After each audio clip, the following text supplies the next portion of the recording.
Speaking on history, the Ontario Genealogical Society is meeting here as well this weekend. For them, it's their big annual conference. I wanted to speak on this to show that our recent efforts in support of Canada Lodge at Kandahar Airfield in Afghanistan is not an isolated incident. It's an important event in Masonic history. For those of you who've watched TV recently, we are also influenced by the recent ceremonies of remembrance in the Netherlands to celebrate the liberation of that country 70 years ago by Canadian troops. Freemasons were there, but not with their lodges. Peace and stability are the results of actions by men, many of whom were Freemasons. And our history shows that Britain moved out around the globe in steps which were by deliberate action as well as by accident, ones which would result in an empire on which the sun never set. British military forces were used for organized war and policing actions between the end of the 17th and the 19th centuries. And Freemasonry was there in military units, and it was working. It's influenced the evolution of our system of Freemasonry, and it has impacted on the settlement, development, and growth of many countries around the world, and particularly here in Canada. I'm going to take a few moments just to show that it's not an easy subject to approach, but it's a fun one from a number of perspectives. And I'm always asking myself, how the hell did the Lodge get away with that? But times were different 250 years ago. The question serves to indicate areas where we have also benefited. Freemasonry in an early form which we might not readily recognize today existed for a considerable period before the formation of the Premier Grand Lodge of England in June 1717. How long before? We don't know. But we do know that the military was certainly there, and it had military brethren. The records are scanty, and lodges as such were often of an ad hoc nature. In 1640, that's a considerable period of time before 1717, the Army of Scotland defeated the English Royalists at Newburn and advanced and took possession of Newcastle. And in the Scottish Army were several members of the Lodge at Edinburgh who convened an emergency meeting, what we today call an emergent meeting, and initiated General Alexander Hamilton of the Army along with Robert Moray, the Scottish Quartermaster General. And if you want to check on the entry of the minutes of the Lodge of Edinburgh, look under the date of May 20th, 1641, and you'll find the event reported. Or in 1646, October 16, we have the initiation of the Royalist, Elias Ashmole, into a lodge in Warrington in Lancashire, attended by his father-in-law, Colonel Henry Mainwaring of Cromwell's Parliamentary Army, a Royalist supporting the King, and a Roundhead supporting the parliamentary power over the King.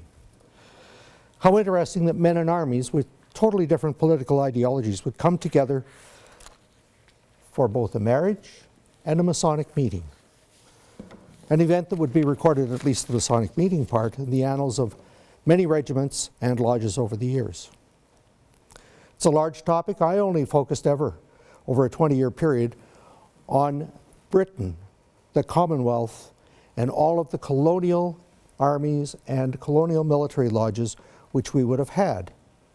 500 warrants were issued by the Grand Lodges of Ireland, Scotland, and England, by the ancients and the moderns, and by United Grand Lodge of England.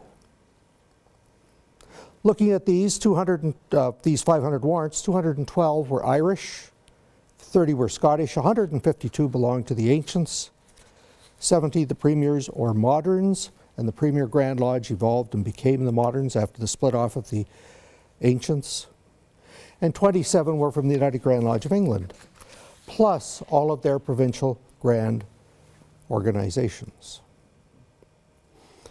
Today we think one lodge, one warrant. And we look on the different walls and we say, there it is. There's 3 down there. But that's not the case with military lodges. One lodge alone proves the point. Unity Lodge, the 17th Regiment of Foot, Irish warrant, Scottish warrant, Ancients warrant. In the 110-year life of the lodge, it held 7 warrants totaling 175 years of Masonic activity, because many of the warrants were held in parallel. And the one example which I didn't write down is that when the lodge was formed, it was in Minorca. Its depot for supplying the army, for supplying the regiment, I should say, was in Ireland, and it had been raised on the Irish establishment. So its first warrant was to go back to the regimental depot to ask for the lodge warrant there, the lodge to take on the duty of getting a warrant for the lodge in Minorca. This they did. So the first warrant is Irish. That lodge was still operating when it went up to Scotland on duty, and it reported to the Grand Lodge of Scotland and said, "We are here, please recognize us, allow us to work and consult with the other lodges and meet with them." The Grand Master of the Grand Lodge of Scotland, or the Grand Master Mason as he became called, of the Grand Lodge of Scotland, was General James Ooten of the British Army, who happened to be the commanding officer of the regiment, because he was the senior officer commanding forces in Scotland. So the lodge had received a Scottish warrant at the same time as its Irish warrant. There was nothing wrong with that. Exclusive jurisdiction is not an English construct. Today in Canada, out of a dozen lodges around the world, we have 4 military lodges which are still working. Montreal's Lodge of Antiquity number 1 dates from 1752, Irish, and it is now number 1, Quebec. And it's also changed its name from the Lodge of Social and Military Virtues to Antiquity. Albion Lodge number 2 of Quebec began life in 1781 as Lodge 213 Ancients in the Royal Artillery, then resident in New York City. It moved up when the British military moved out of the American colonies at the end of the Revolution, and it settled in Quebec, and it is now stationary in number 2. St. John's number 3 was originally raised in Quebec City in 1784 as Lodge 241 Ancient in the Royal Artillery. That lodge is now stationary, civilian, and has been working as such since 1813. Artillery Lodge in Nova Scotia is still working as a Virgin Lodge and dates from 1782. Before I get into details on Canada, and I've already shot a few minutes, the first warrant ever to be issued to hold a lodge in a military unit was warrant number 11. Click. Oh, I brought my pet mouse with me today to work the computer. Its name is Rick. Anyway, squeak, squeak. Warrant number 1. I don't know what we'll do to focus it. That's okay. Focusing is not my problem. Reading my notes is my problem because I'm not wearing my glasses. All right. Warrant number 11 was issued November 7, 1732 to be held in what is called the 1st Battalion Royal. What they meant, what the Grand Lodge of Ireland really meant, the 1st Battalion of the 1st Regiment of Foot Guards when it was then serving in Ireland. The lodge closed and the warrant was returned in 1813. Before I leave the question of Irish Masonry, and unfortunately you can't always read it, but it's in this part here where it talks about being held in the regiment. But before I leave this, one of the problems that we've discussed today is membership. How do we get more members? What do we do with the members that we've got? How do we offer an interesting program? Well, Ireland is the first Grand Lodge that said that the only authority that was premier in Masonic life was the warrant for the lodge, and the 3 Masonic degrees of the craft were the only things that counted. Anything else was subservient to the warrant of the lodge, and was junior in effect to the 3 craft lodges, 3 craft degrees. So that this warrant number 11 was used, for example, for number 2. See if we can read that. Do 2. Sorry. What the Grand Lodge of Ireland did was, this is a warrant which I know is very hard to read. Oh, I thought they'd come out better than this. This warrant was issued to hold a Royal Arch chapter under the authority worded on that document as the warrant of number 11. Now I do have to get my glasses out.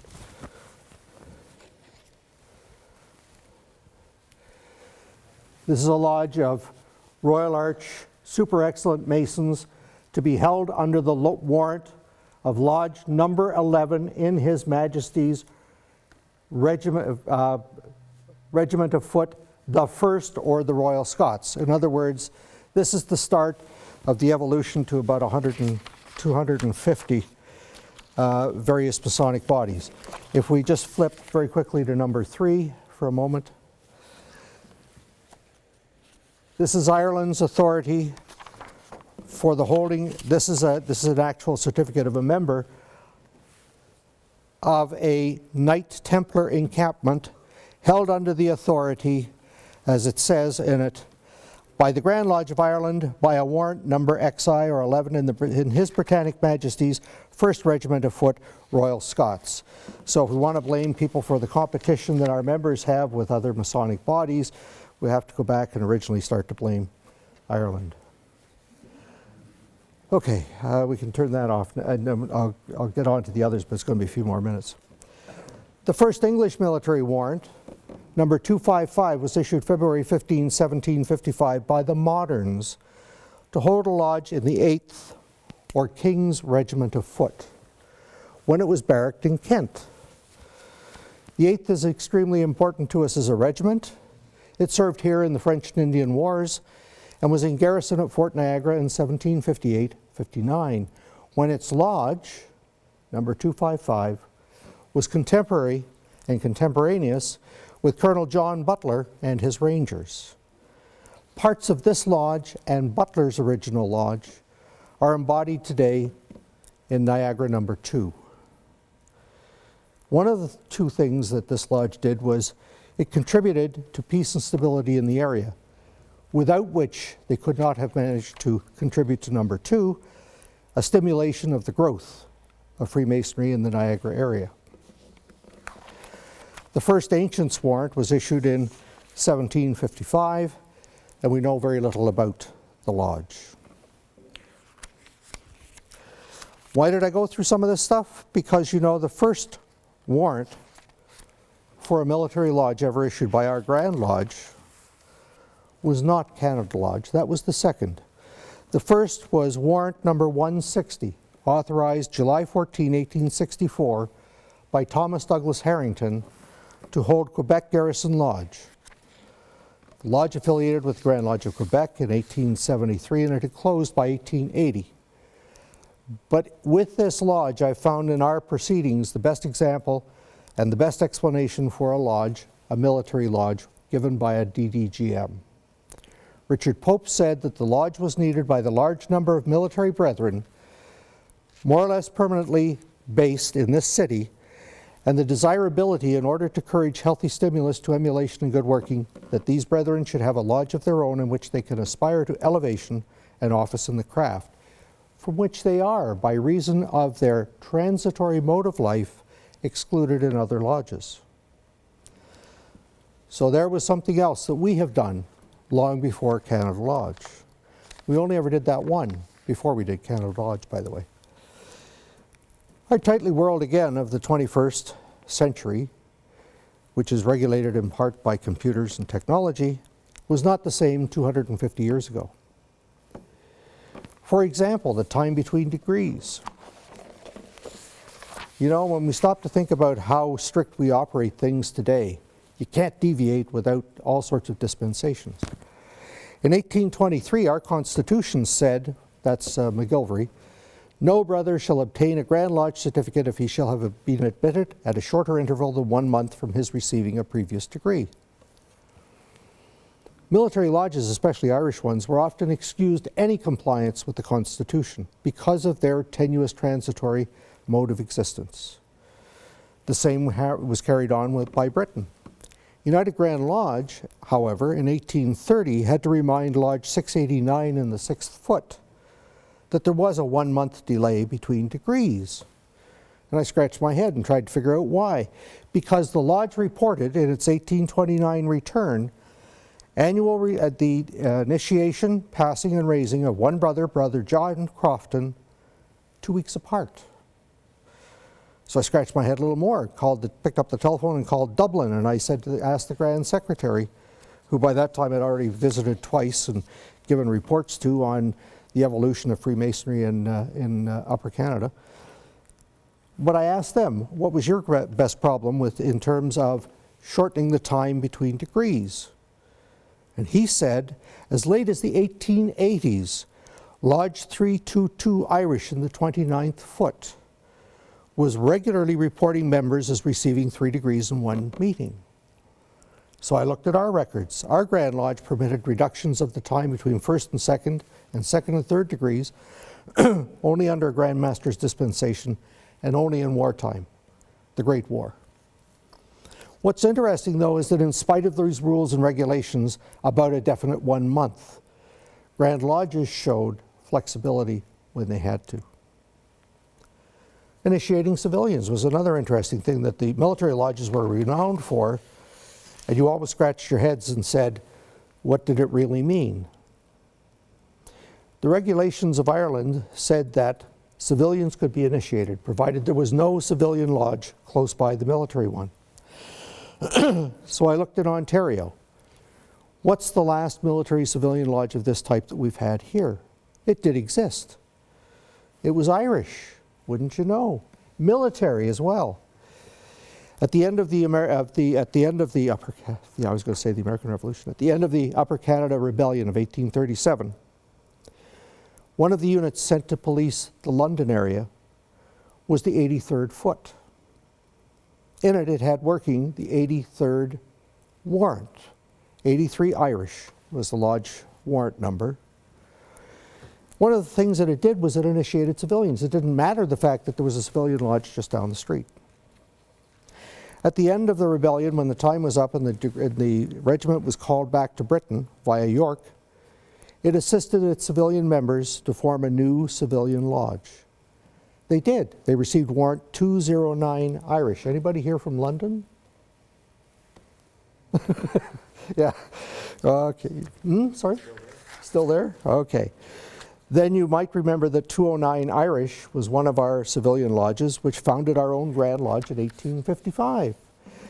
And in the second, we had a weird period of existence with 2 Grand Lodges, but at the end of the unification period of 1858, new warrants were issued to all lodges. And St. John's Lodge in London, 209 Irish, became 20 GRC. And a few years later, it would split into 2, and the separating members seized the lodge chest, which was still in existence, took out of it the original Irish warrant 209 Irish, which had never been surrendered and cancelled properly, which was recognized by Ireland as still being legitimate, and they resurrected themselves as a separate lodge. Our Grand Lodge eventually worked out a deal of recognition for this reconstituted 209, and that is now 209 GRC under a special arrangement, and both these 2 lodges in London practice the Irish working, which is probably no more Irish than it is in Ireland, because although they have a book of work, there are too many lodges that still exist that predate the written word, and they do practice variations on their own ritual. So London has its own arrangement with the Grand Master. There's one set of Irish from each lodge. Civilians being made Masons are also interesting from a very select point of view. The worshipful master of Lodge 441 Irish, held in the 38th foot, his name was John Batt. While they were bivouacked in Boston, John Batt and his lodge initiated Prince Hall and 13 other Freemasons on March 6, 1775.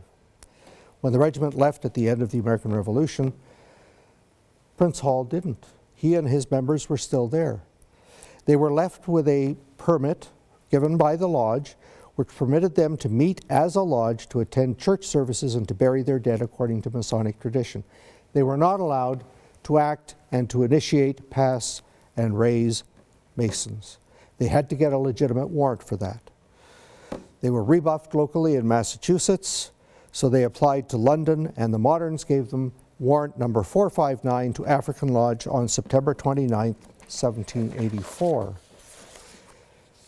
They became a proper lodge. They initiated, passed, and raised Masons. They did it so fast that eventually the lodge got so large they split into 3. They formed a Grand Lodge.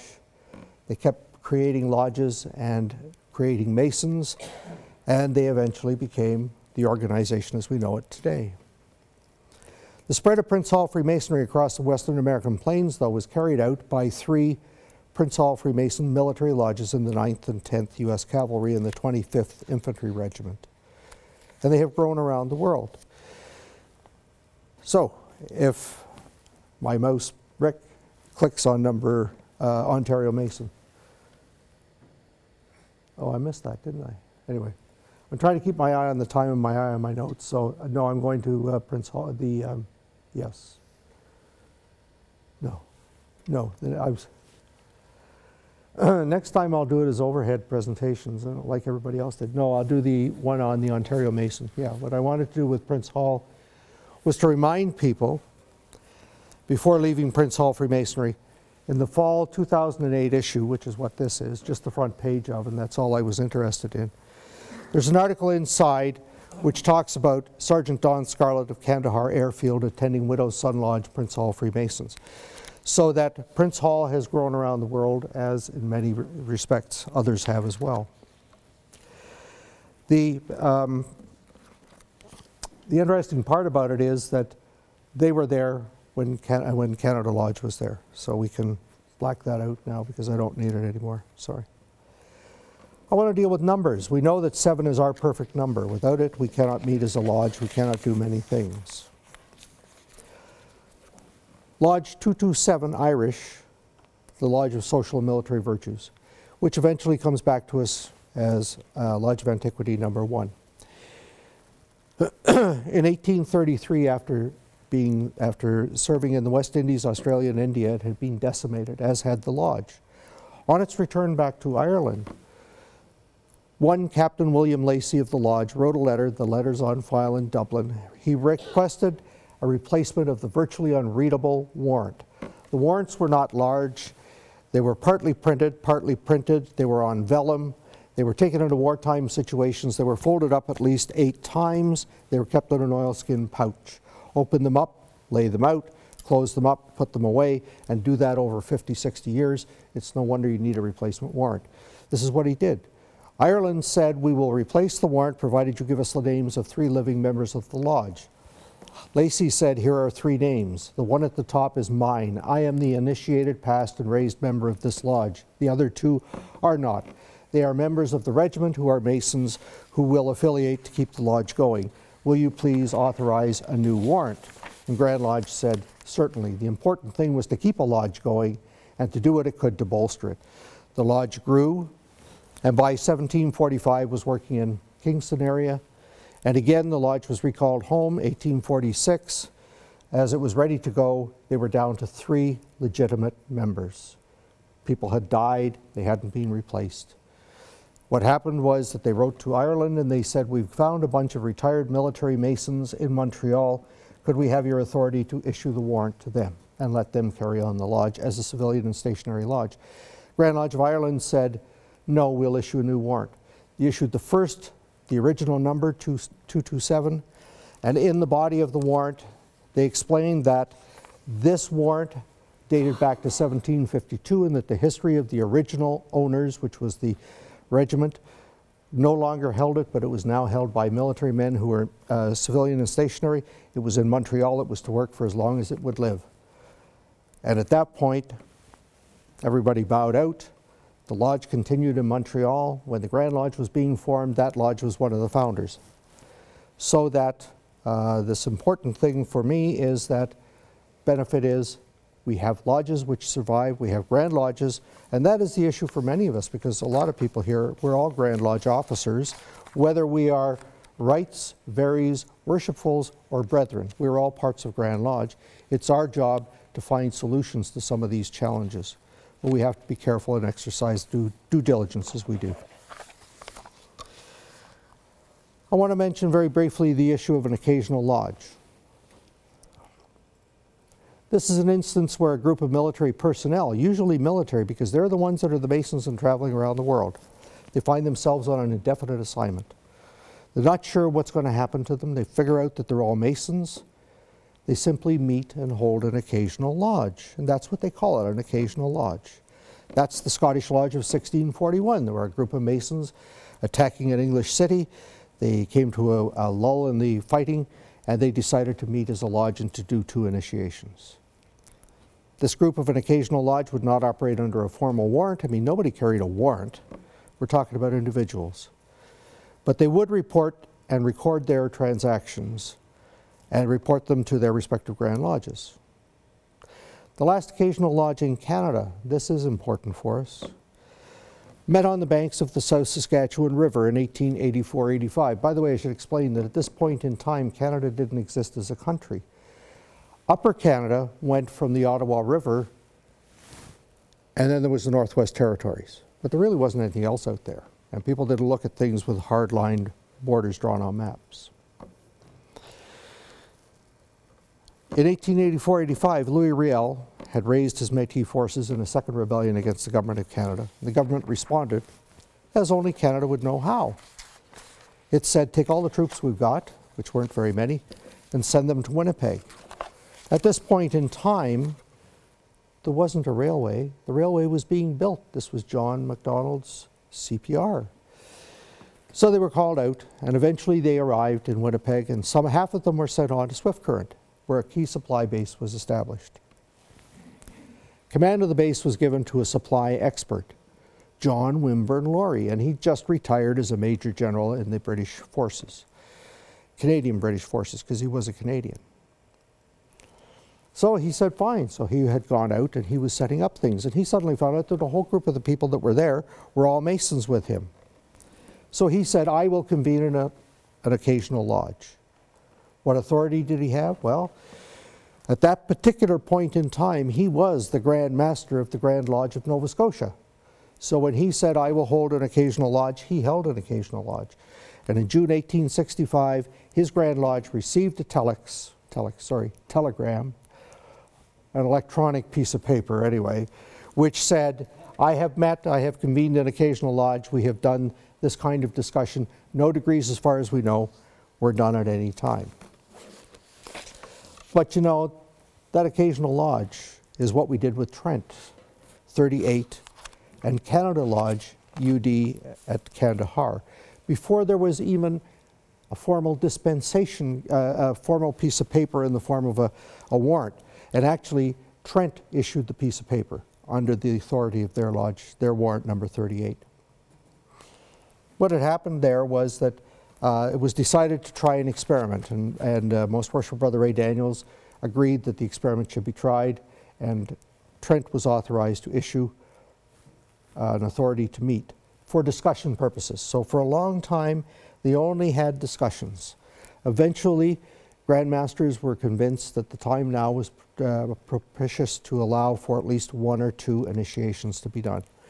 By the time the lodge expired, which was last year, 2014, it had worked 44 initiations, passed 17 brethren, and raised 12.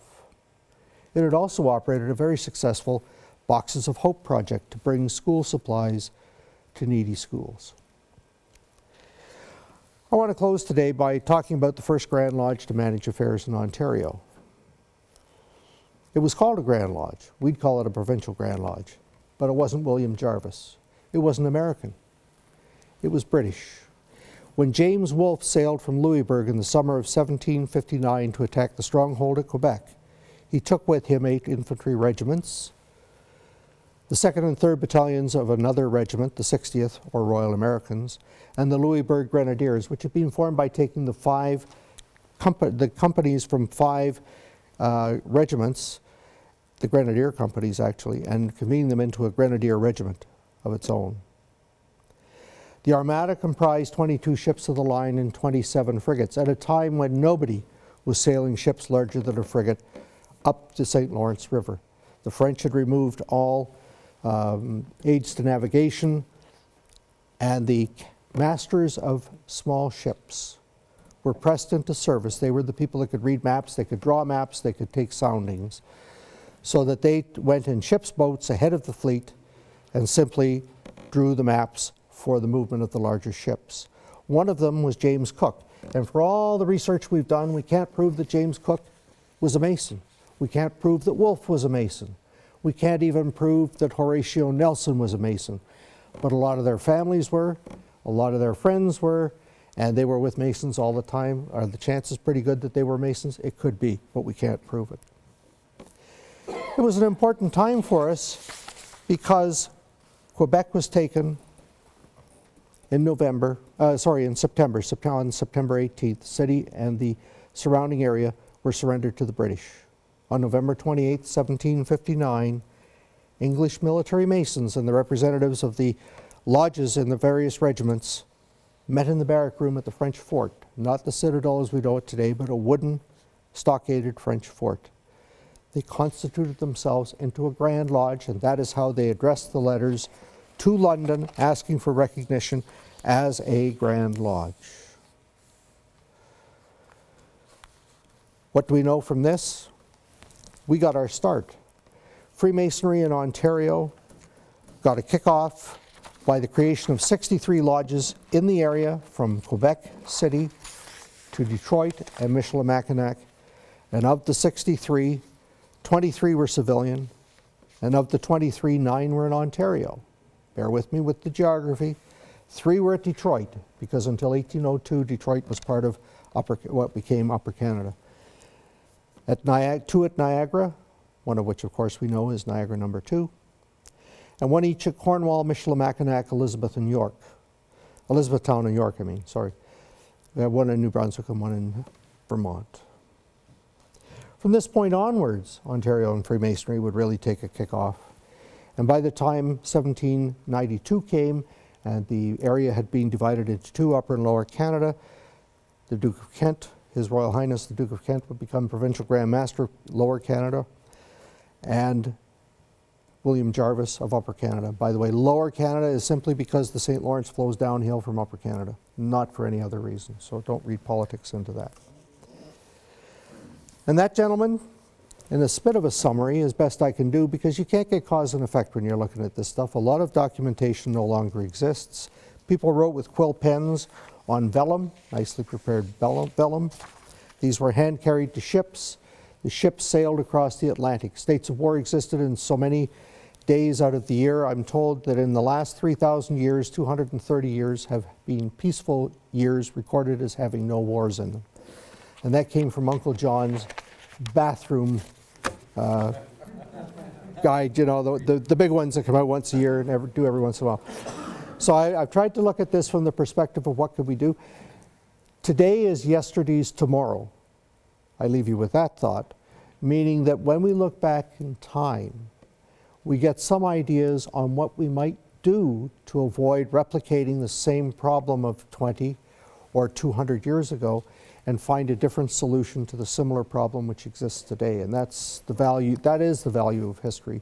But you have to be careful and do your own analysis and decide on what it is you believe and what it is you don't believe, that's for sure, because Google today has too many sources of information and most of them are wrong. Brethren, that's my concluding comment for today.